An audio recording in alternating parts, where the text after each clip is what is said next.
Está con nosotros Pamela Lagos, nuestra psicóloga, Nicole Vázquez, también psiquiatra infantil. Y sabes que sobre todo, porque estábamos recién hablando, Rafa, lo bien que hace reírse, lo importante y necesario que es después de todo el periodo largo de pandemia, de estrés, ahora de la crisis económica también. Pero hay muchas veces que nuestros niños escuchan parte de lo que está pasando, captan que parece que los papás están medio urgidos, los mandan de vuelta al colegio porque hay un exceso de contagios nuevamente. Pero el resto del asunto se arman su propia película, se dan sus explicaciones. Y es ahí donde queremos conversar con ustedes porque ha habido muchos casos en que este retorno al colegio de este año, terminando el primer semestre, ha llevado estrés, ansiedad, bullying en los colegios que nos complica y que nos lleva a cuestionarnos si estamos haciéndolo bien como papá. Rafa, tú que tienes una niñita más chica también. Sí, pero además pasa algo hoy día, que de repente uno sabe que necesita ayuda y no llora. No lloras para ir al médico, para ir en este caso psicólogo, psiquiatra, y ahí es donde está una preocupación mayor y por eso este tema de la salud mental es primordial. Por eso Pame, por eso Nicole, sobre todo, el ir en este caso, bueno, tú eres psiquiatra, me imagino que ahí es donde es una cosa más constante. Hoy día no hay horas. ¿Qué se hace? ¿Cómo lo observas también? Esta necesidad de ir y que no haya hora y que por tanto el niño esté sin atención. Buenos días. Sí. Buenos días, Rafa, Carola, Pamela. Gracias por la invitación. Sí. Yo creo que es un tema muy importante que nos toca a todos, tanto los que estamos desde el lado de ser tratantes y también a quienes están desde el lado de ser pacientes, ser estudiantes, ser papás, ¿cierto? Y en eso, claro, es un problema que lo conversamos también con mis colegas, tanto psiquiatras, psicólogos, terapeutas de distinto tipo. Que ¿es efectivo? ¿Hay un aumento en la consulta, por ejemplo? Sí, es efectivo. Hay un aumento en la consulta, tanto pública como privada. Yo me desempeño en ambos espacios y uno ve que la disponibilidad de horas está muy escasa. Porque ha aumentado la demanda de manera significativa también, ¿no? Los psiquiatras infantos juveniles en Chile somos pocos, la mayoría en el sector privado, y eso hace difícil también el acceso a una atención de calidad. Ahora, igual ahí yo creo que es súper importante destacar que si lo vemos solo desde el acceso a la atención, no es solo el rol del psiquiatra infanto-juvenil, ¿cierto? Sino que es la atención a una, es como el acceso a una atención de calidad, que eso implica un trabajo en equipo. Sí. Ahí tú lo sabes bien, Pamela, ¿cierto? A veces se tiende a idealizar la atención en salud mental como el rol del psiquiatra infanto-juvenil y que vas a ir al psiquiatra y vas a solucionar todo, ¿cierto? Sí, claro. Y también hay un déficit importante de un trabajo en equipo interdisciplinario donde podamos hacer un proceso terapéutico de trabajo también con el intersector, por ejemplo, en educación, donde esto pueda ser eficiente y pueda generar una contribución. Nicole, y ahí, Rafa, porque muchas veces como papás uno dice, no, pero yo lo veo bien o la veo bien, no sé, y después viene cuando ya hay una crisis muy importante, que es mucho más difícil, me imagino, salir de ahí. ¿Cuáles son esas señales a las cuales deberíamos estar alertas como papás para evitar llegar a ese extremo y poder dar, no sé, cierta orientación, pedir ayuda en el colegio, con los profesores? Bueno, yo creo que lo que tú planteas, Carola, es súper importante y ahí yo creo que tenemos que mirar el problema de manera más amplia. Primero, de cómo desde las familias, desde los colegios, prevenimos y ayudamos a otorgar herramientas a los adolescentes, no solo cuando hay una problemática de salud mental, sino que previamente, cómo entregamos herramientas emocionales para que ellos puedan lidiar mejor con los conflictos. Creo que ahí hay un mundo, ¿no? Y por otro lado, cuando ya vemos que hay señales de alerta que llamamos, que podríamos estar más atentos, primero es nuestro rol como papás, ¿cierto? O como red más cercana a los niños y a los adolescentes, el poder estar atentos según la etapa de desarrollo, ¿no? En general, como criterio central, mientras más pequeños son los niños, más tiende a expresarse desde la conducta cuando hay un problema. ¿Por ejemplo? Por ejemplo, niños preescolares o de los primeros años de colegio que están con más pataletas, que están con más oposicionismo con los papás, eso quiere decir como que cuesta más, ¿no? Los ves más irritables. O también otro tipo de expresiones como no duermen bien, pesadillas recurrentes, no se alimentan bien. También ahí empiezan a ser factores que uno tiene que estar más atento, ¿no? Sí, yo quiero destacar lo que dice Nicole, el tema de la prevención. Nosotros somos un país que protegemos poco la salud mental de nuestros niños de base, prepandemia. Desde antes nosotros ya veníamos con un déficit importante, en donde somos un país bueno, lo que habla este estudio, que lo hemos visto otras veces acá, este estudio que se hizo en 24 países y vimos cómo estaba la salud mental de nuestros niños y salimos pésimos rankeados. Y nos dimos cuenta que somos un país en donde tendemos a internalizar a los niños. ¿Qué quiere decir eso? El niño normal acá es como, no sé si lo han escuchado, se porta regio, fíjate que estuvo toda la tarde sentadito sin hacer nada. Claro. Eso no es normal en un niño. Los niños necesitan moverse, necesitan expresar sus emociones, necesitamos enseñarles qué es lo que están sintiendo, si se caen y le duele, eso es dolor, si está triste, tienes pena, puede llorar. No llore.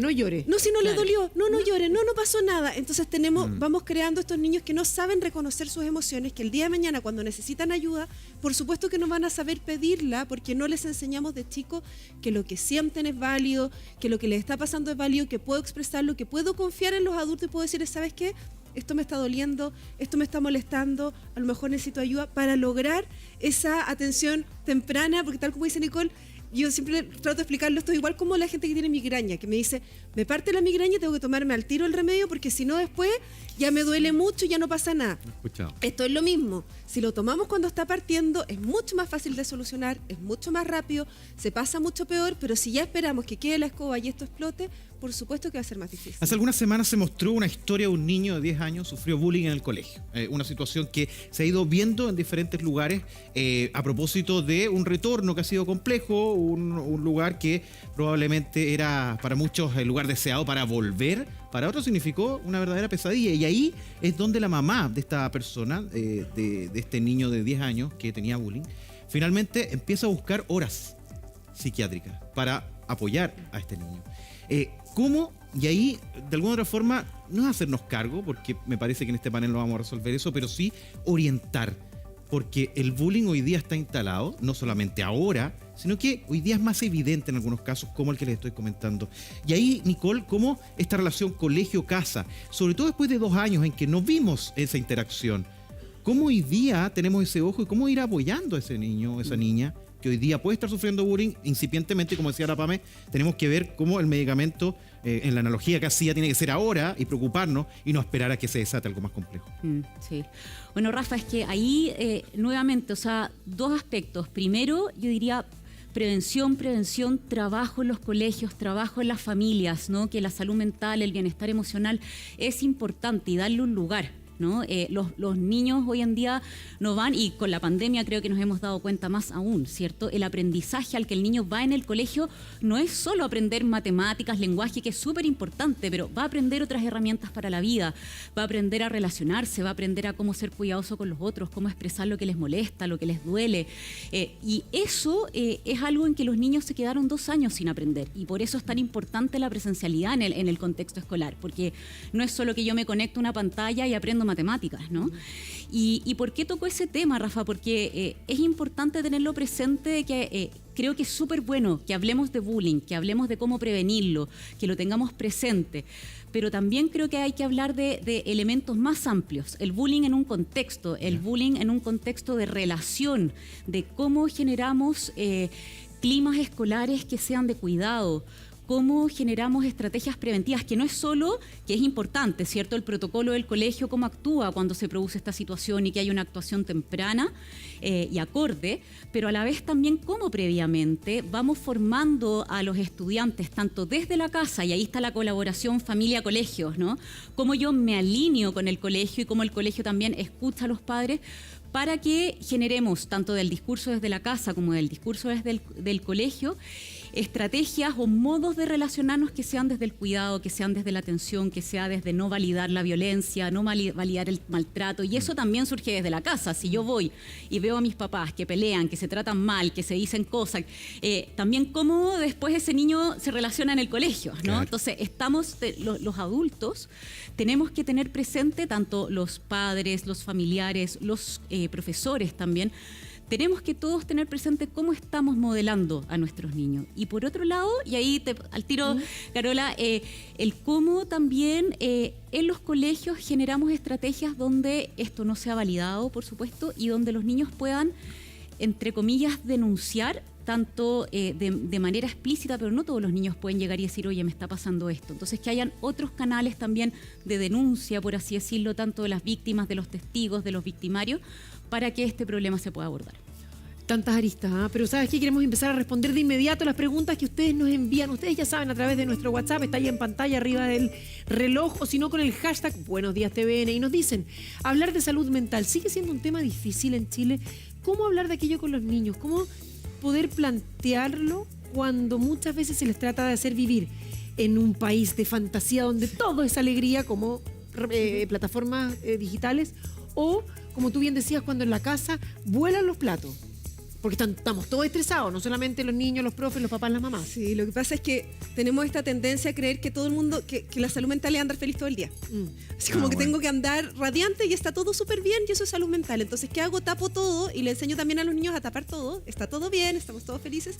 Y la verdad es que la salud mental es poder reconocer mis emociones, expresarlas, validarlas en mí, en el otro, comunicarlas, y en base a eso voy a poder ir regulando para efectivamente andar más feliz. Pero para eso tengo que... A ver, no hay emociones buenas ni malas, si las emociones no sirven. ¿Sí? El miedo no puedo evitarlo, el miedo me permite protegerme del peligro. Si las emociones son válidas, y lo primero que tenemos que hacer para educar a nuestros niños en salud mental es explicarles que sus emociones son válidas, que puede expresarlas de manera regulada, que puede expresarlas de buena manera, entrenarlos también en socialización, en resolución de conflictos, que muy pocas veces, la otra vez me pasó que hablaba con una mamá que me decía, no, yo le digo, los conflictos se resuelven solo a los niños. Perfecto, pero hay que enseñarles que se hacen hablando, que la otra persona puede tener argumentos distintos a los tuyos y que en base a eso tratemos de llegar a un acuerdo. Todo ese proceso de convivencia se enseña, si uno no aprende a convivir solo. No es como esto que uno dice, no, uno los tira nomás y los niños lo van a resolver. Sí, lo terminan resolviendo, pero en base a lo que han visto, tal como dice Nicole, al modelaje que hacen los papás. Si yo le digo a mi hijo, trata bien a tus compañeros, no pelees, resuelve conflictos, pero después se me atraviesa un tipo en el auto y yo lo tapo en grosería, claro, no le estoy enseñando a resolver conflictos de buena manera. Entonces, tiene mucho que ver con cómo ellos vean a los adultos, van a irlo manejando. Y en eso, Pamela, o sea, sí, me sumo a lo que tú planteas. Estoy totalmente de acuerdo de que al final la salud mental no es algo aislado al día a día, ¿cierto? No es solo que yo voy a hablar de salud mental como en un espacio protegido, como si fuera un elemento aparte de lo que vivimos en el cotidiano. Yo creo que los adultos también tenemos que aprender a incorporar elementos emocionales y a veces visualizarlos. A veces estamos, por ejemplo, una mamá quizás está en su casa ahora cocinando y hay un niño y se le cae algo o tiene que resolver un problema y no lo verbalizamos. Y ya estás hablando de salud mental cuando, por ejemplo, dices, hoy lo explicitas, me pasó esto, le cuentas a tu hijo, obviamente, de cosas que son adecuadas con los niños, claro, para su edad, ¿cierto? Pero lo verbalizas, ¿sabes qué? Hoy me enojé, no sé, o me dio rabia esto que hizo tal persona, pero, ay, ¿sabes qué? Hice esto para manejar la rabia y voy a respirar. ¿Quieres respirar conmigo? Respiremos juntos. Y ya estás incorporando en tu día a día, estás cocinando, paraste un minuto y lo incorporaste. Y ya estás entregando herramientas de manejo emocional. O, ¿sabes qué? ¿Qué harías tú si tuvieras este problema? Problemas sencillos con los niños.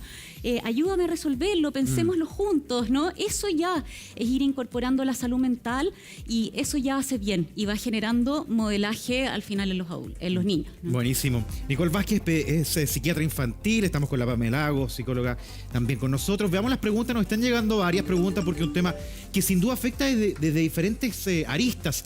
Nosotros como padres, y ahí se ponen también desde ese rol, ¿cómo podemos ayudar a un buen bienestar mental en nuestros hijos? Ahí lo hacen en pregunta concreta, Nicole, tú das ahí un ejemplo, ¿no? Pero esa, me parece que aquí también hay una necesidad de plantear ese rol de nosotros cómo lo hacemos. No sé si hay un checklist o algún tipo de elementos que considerar al momento de evaluar el cómo llevarlo a la práctica. Mira, yo creo que hay que considerar que cada persona es distinta en su modo de ser papá, mamá, probablemente abuela o cuidador principal, ¿no?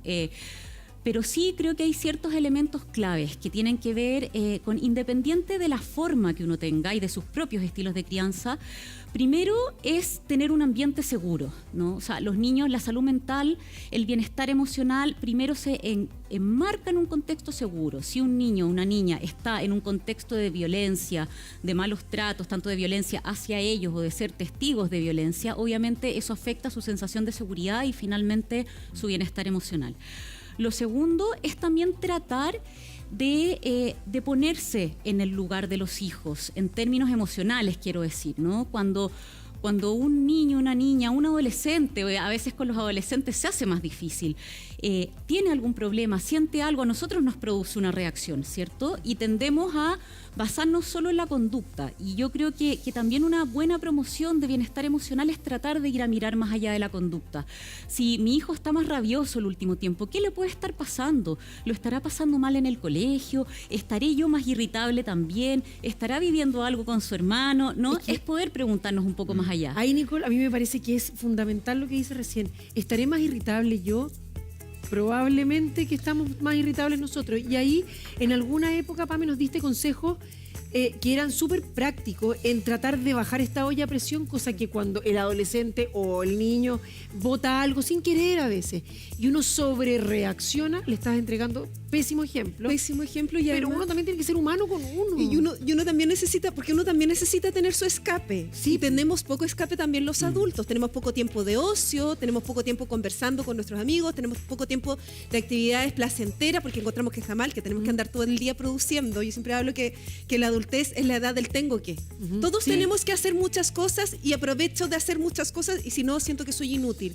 Y al contrario, yo necesito mi tiempo, necesito el ocio, necesito el autocuidado para poder estar bien, porque los hijos, lo que se habla en psicología es que los niños hacen una labor de espejo con los papás. Justamente. Entonces, fíjense ustedes en la casa que cuando uno anda más odioso, los niños se ponen más odiosos. Típico. Y uno lo empieza a notar y esto empieza una escalada hasta que uno se da cuenta y dice, chuta, parece que soy yo la que anda estresada.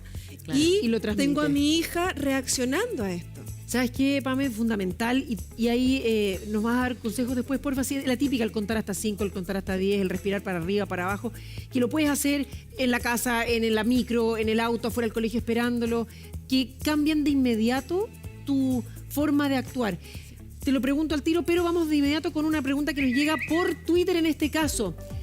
Deca Famo nos pregunta, ¿es necesario ir al psicólogo, psiquiatra una vez al año para ver cómo están nuestros niños, así como los llevamos al control sano, por ejemplo, para ver el estado físico? Me parece maravillosa esa pregunta, porque es la salud preventiva que no la hace. Vamos al oculista muchas veces, vamos al dentista a la limpieza anual, vamos al médico general, pero al psicólogo yo no he escuchado que nadie vaya así como de manera preventiva, ¿no?